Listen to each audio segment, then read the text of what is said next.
Welcome back to Operation End Times. Today is March 21st, 2014. I'm your Jedi warrior for Jesus, Ben Hellstead. This is the continuation of the Vikings series. I'm going to call this one A Great Woman. I'm going to shift gears hopefully for the next video. I'll give you a heads up. It's still the Vikings, but we're going to go into the art of war and just look at some really deep stuff. You know, we haven't even scratched the surface of what's going on here. All right, I'm going to keep plowing forward, you know,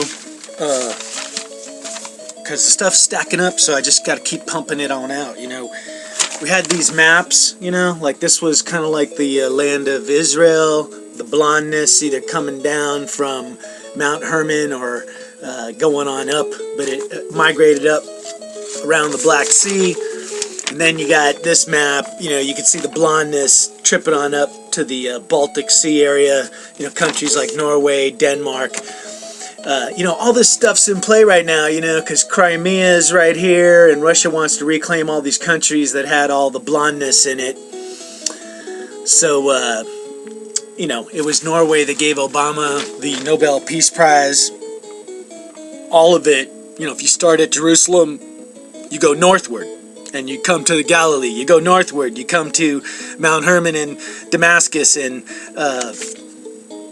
Beirut. You keep going northward, you come to the Black Sea, to Georgia, the Caucasus Mountains, the Ukraine, the origin of where they say blonde hair started, where the highest concentration of blonde hair in the world can be found around the Baltic Sea. And, you know, once again, we may be saying, where's it all going? What does it mean? You know, one of the images in the Bible is that you got this saying where you add a little bit of leaven. Hopefully I'm not messing my audio up here. But you add a little bit of leaven and, you know, the whole loaf rises, baking bread, you know. But if the world is one big loaf, you know, you're sprinkling in a little bit of blonde, a little bit of red hair, you know, mixing it in. And that's the key to bread. You got to mix in the leaven. You can't just sprinkle it on there, you know, let it be in just one little spot like the Baltic Sea. So there might be a greater mission, you know, glory out of darkness, you know, because there's darkness with blonde-haired people. There can be no doubt, you know. Vikings, you know, there's a lot of good, you know, which gets covered up. And we'll get to some of that distortion today. And I'm gonna hopefully show you just some kind of amazing stuff. So I'm gonna cut the music here. I like the ambiance, but you know, this is the Vikings page on Wikipedia. And what it says is the medieval perceptions of the Vikings. It says, in England, the Viking Age began dramatically on June 8th, 793, when the Norsemen destroyed the abbey on the island of Lindisfarne. And Lindisfarne means the Holy Island. And it's an island that had a monastery with a bunch of Roman Catholic saints that lived there. The devastation of Northumbria's Holy Island shocked and alerted the royal courts of Europe to the Viking presence.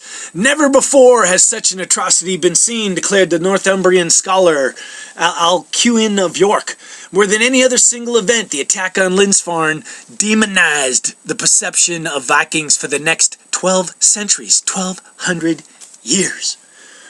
Now, I punched through to Lindisfarne, you know, because I just wanted to know a little bit more about the island. But the main thing is they talk about the Vikings right here.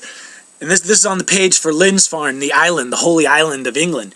In 793, a Viking raid on Lindisfarne caused as much consternation throughout the Christian West and is now often taken as the beginning of the Viking Age, or the perception of Vikings being this evil thing. But, you know, the picture I had of the boats landing here, you know, which is kind of like a revelation, the heavens bowing and meeting the waters from below, the Viking ships, the dragons breathing fire coming over the horizon and saying, run, it's the Vikings. Well, listen to this. This is talking about that attack on the abbey in 793, and it was from a paper the Anglo-Saxon Chronicle, both the D and the E versions. And this is it was written in some kind of old English, but they translated it. It says, "In this year, fierce, foreboding omens came over the land of the Northumbrians, and wretched people shook. There were excessive whirlwinds," there's that whirlwind, "lightning, fiery dragons were seen flying in the sky. These signs were followed by a great famine, and a little after those, that same year on the 6th Ides of January, the ravaging of wretched heathen people destroyed God's church at Lindisfarne." You know, like it only takes one bad apple to spoil the whole bunch, and voila! You know, the image of the Vikings, raping, pillaging, plundering. Whereas I'll tell you, you know, the research on Vikings show that they were anything but, you know, and did they attack that abbey? Hey, yeah, you know, man, probably did, you know, and they, you know, one of the, they're saying the age of the Vikings was from basically like 780 to 1080. It was about 300 years, just like the Noah's Ark was 300 cubits long, you know. There's that number, 300. But that's when the Vikings kind of were at their prime, you know, when they spread out. Like you see this map, even though they were all concentrated right here, they spread out. They went to Russia, they went to China, came down to Egypt, they went over to the Americas. And it's all like, what was the motivation to wander to and fro for the Vikings, you know? Why were they traveling? Why were they mixing with all these cultures? You know, was it just pillaging and plundering? No. When you look at it, they were forming trades. It was the beginning of globalism. You know, that's what the age of the Vikings were. That was when the first internet got started. It was called a Viking boat. You know, because they didn't have electronics at that time. But anyway, you know, we've come so far on this journey, and you know, with Vikings, with blonde people, you know, with the patriarchal line through the Bible, we know they're hiding, like the queen bees, the princesses, you know, Eve, Cain's wife, Sarah, Abraham's wife was a princess, a queen bee. You know, anytime you see information on women, it shows you the most amazing things. So there's just all this stuff being covered up, which is the role of women. But we know that when the sons of God saw that the daughters of men were fair, which could be just beautiful, but what if it was that they were actually blonde as well? You know, they came on down and their seed became intertwined. The blondness started spreading and the red hair started spreading. You know, even scientists, they say blondness started about 11,000 years ago, you know, after an ice age. Well, that's one of those cycles again of time where the earth is void and dark and gets recreated, you know. And then they said there's also 3,000 years ago, like that's when blondness was like taken over or something like that. But you know, that seems to correlate with the sons of God coming down on Mount Hermon, you know. So maybe there was blonde people, but they got supercharged or something, you know. I don't know. But I do think, what if, in the hierarchy of the watchers, of the fallen, you know, not that hair color was made you elevated, but just what if, you know, there was a hierarchy, and they say there was, because there was captains, you know, they list them in the book of Enoch, the 20 captains of the 200, but maybe there was one single chief. And I'll show you how that can be, because I'll show you a verse in the Bible. But what if the chief had blonde hair? And that's just the way it was, you know. You know, so Odin, you know, or Cain, or whoever the heck this guy was, you know, was kind of a Viking-looking dude. Santa Claus-looking dude, kind of looking like me, you know. And, you know, I got to tell you, my own journey, I've been amazed because I've told you, you know, we're the sum total of everything we say here, you know, see, think, and do, you know, and everything we experience in life, you know. And I'm looking at my own life, you know, like the day I was born, you know, nuclear bombs were sent into outer space by our government, bolstered by the Thor rockets. And it was in the 60s that a Viking revival started, even here in America, you know, because then that was kind of when the NFL, the Vikings came online, so they had their logo, and all of a sudden, Vikings were being viewed in a much more positive light than the 1200 years they were viewed as just savages, kind of the way the white Americans viewed Indians. They were savages, you know, which gave the American army, which was mostly white guys, the excuse to just, you know, be abusive and beat down and trodden over and kill and destroy all the Indians. But same kind of a concept with Vikings. But, you know, 1960, kind of a Viking revival. There was some book that was put out, And, then Stan Lee, brought online the Thor comic series. And that's where most of us have our perspective and vision from. And you know what? I'm the sum total of everything I see, hear, and do. But I was a comic collector as a little kid, and my favorite comic line was Thor. So I've been reading Thor my whole life. And, my mind, I've read the X-Men, all them other comics. So if you're a comic reader, your mind automatically kind of gets expanded to accept wormholes and alternate realities and all sorts of other stuff. Whereas, maybe some other people that don't read books or comics, they're not, thinking on such a grand scale, But, it's just strange to me that I look like a Viking, that, the modern age of how people perceive Vikings, was kind of born when I was born, and, the prophecies of Thor are kind of coming forth, and just, what does it all mean? But anyway, let's look at some other kind of crazy stuff. 1 Kings 1:1. King David, they described him as being ruddy or fair complexion. So once again, here's a strawberry blonde or a blonde King David. But 1 Kings 1:1, it says, "Now King David was old, and he was stricken in years, and they covered him with clothes, but he got no heat." You know what? I love that saying. That's like a new phrase, like if you're in a bar, and maybe a woman comes your way and she's like, "Hey, you want to come home with me?" And you just say, "You know what? I got no heat."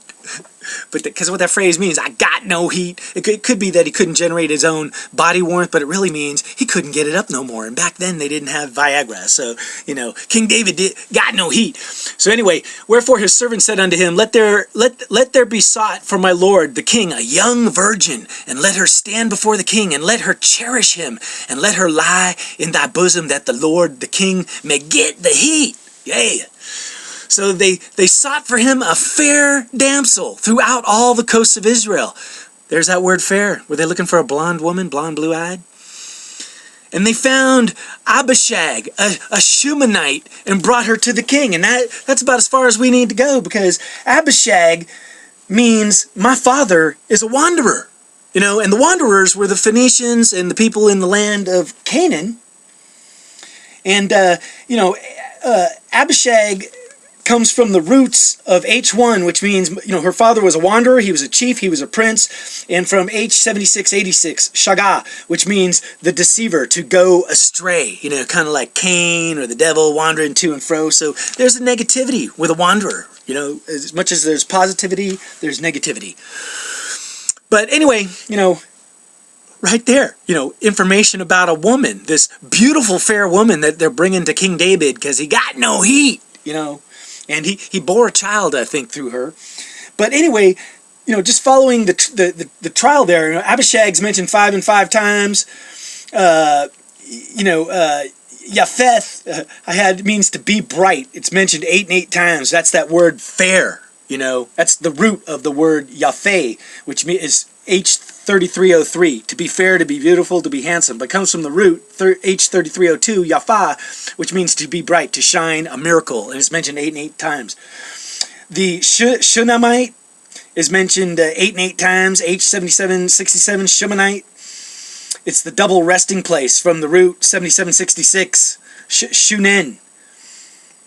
And what's interesting is because then when you look at Shunem, you get brought to a second story, and we're not even going to get to go through all of this, but it's 2 Kings 4:1, and it's Elisha, and he meets the great woman, in verse 4:8.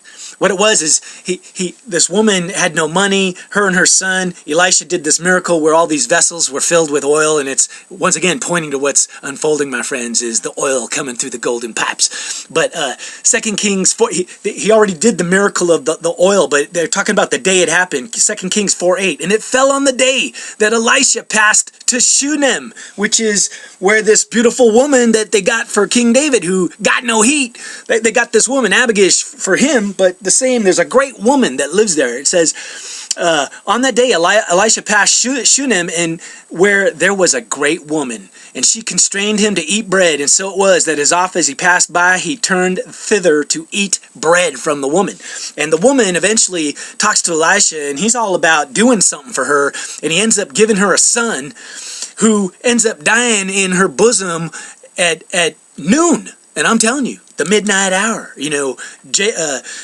Jacob when the sun was in the middle of the sky, he went limp.